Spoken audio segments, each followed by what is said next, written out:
सार्वभौम सत्ता र राजकीय सत्ता नेपालको सार्वभौम सत्ता र राजकीय सत्ता नेपाली जनतामा निहित रहेको नेपालको संविधानप्रति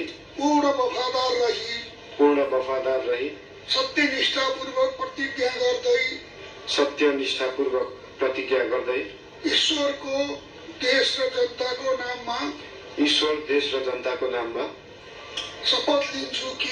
शपथ लिन्छु कि प्रधानमन्त्री पदको जिम्मेवारी प्रचलित कानूनको पालना गरी मुलुक र जनताको भलो चिताई कसैको डर नमानी पक्षपात नगरी पूर्वाग्रह वा खराब भावना नलिई ईमानदारीका साथ गर्नेछु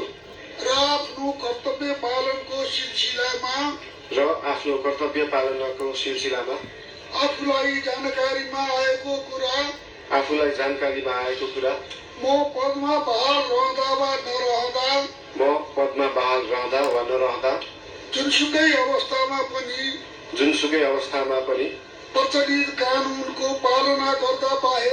प्रचलित कानूनको पालना गर्दा बाहेक अरू अवस्थामा कुनै किसिमबाट पनि प्रकट वा संकेत गर्ने छैन। त्यसपछि नवनियुक्त सम्माननीय प्रधानमन्त्रीज्यूलाई